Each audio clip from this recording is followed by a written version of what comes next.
So every now and then I like to enjoy myself a little coffee here and there, in different variants. Usually I would have pods that fill this jar up, and every time I'd pick a pod, I'd go fishing, But in this particular case, I received a care package recently of quite a number of pods, and I think I want to do something a little bit more elegant for them because I want to be able to select which of these pods directly that I want to drink without having to go fishing.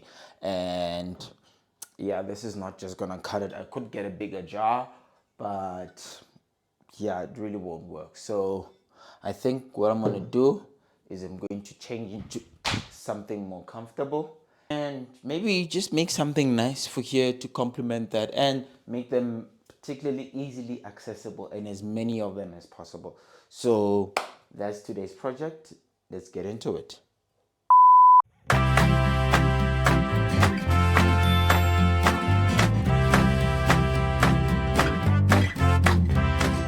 So straight up with this project, what I knew, particularly with the design that I didn't want to do, is like copy what the retail stores have, which is these like columns where they go up, or there's drawers that you hide in them in, or like, just general, dare I say it, uninspired sort of designs.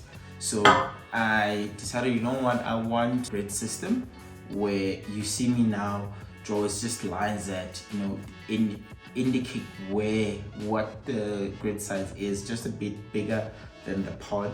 But what I then did is that I also ran diagonal lines on every spot where a pod would be, so I could get the center, so that I don't have to do like unnecessary measuring, and that's what you see me do here, just drawing diagonal lines that sort of match the design. So once I was done with drawing the lines, one of the idea that I initially had was to use a plunge router to sort of use it like as a drill press, just to get perfect holes every time I drill into the wood. So unfortunately, the Forstner bit that I got, that I thought I would use with the plunge router, does not fit onto the plunge router because the diameter of the shaft is much larger than than the plunge router. Evidently that was a fail, so I ended up having to improvise a bit. And how I did that was that I then switched from the initial idea of using the plunge router and used the drill. Now with the drill, it would be all on me, rather than having a makeshift drill press. I would take the drill and I would be pressing, so any mistake would be on me. So I had to be quite an extra lot more precise and careful, and it probably made this project take twice as long, in my opinion, because I was really not looking forward to doing this manually. And I say manually because it was just hard work. So I then used a green tape just on the Forstner bit, just to sort of mark how deep I should go, how deep I should make the hole before I stop, because I didn't want to go too deep and then it sort of doesn't, it defies the point of enjoyment at that point. And cue the montage of me drilling every single hole that I can.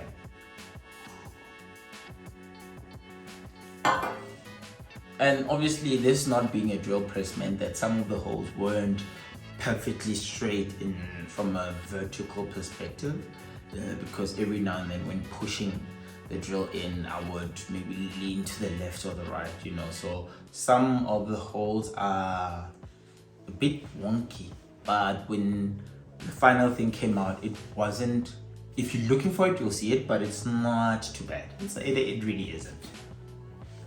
And at this point, once I was done drilling, it was essentially virtually done. What I needed to do is cut it down to size, because I left it as long as possible because I wasn't sure just how many holes I'd be able to drill for it to kind of look aesthetically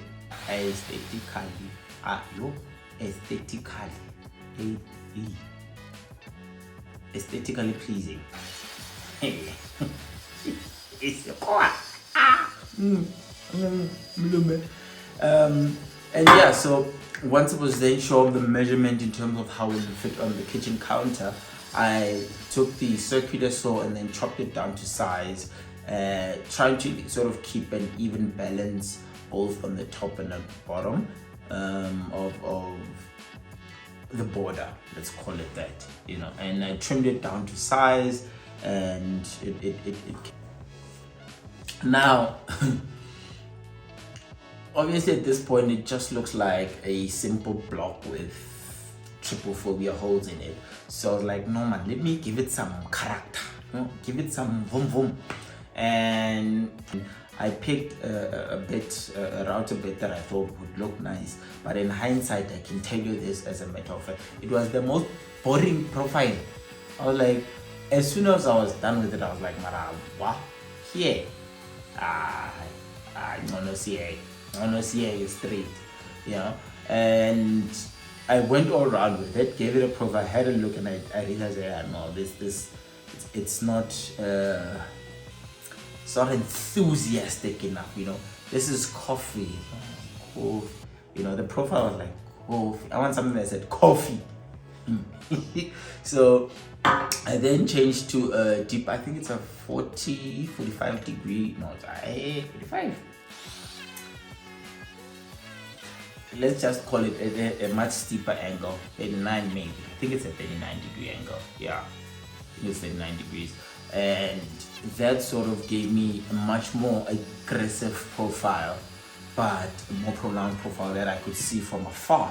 And that's what you see me here doing this the second time around, because I was like, man, this doesn't make sense, But with the second time around, with the deeper, more aggressive profile, I really liked it, because it sort of just showed what this project is all about. Now, once I was done with the profile and very happy with it, I wiped it down with some water and gave it just a little bit of oil, just to make the grain pop just a bit, not too much, just a bit. And then after that, I brought it to the kitchen, and what you see me doing here is the stuff.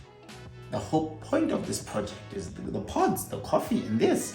So enjoy. Look at it. Look here.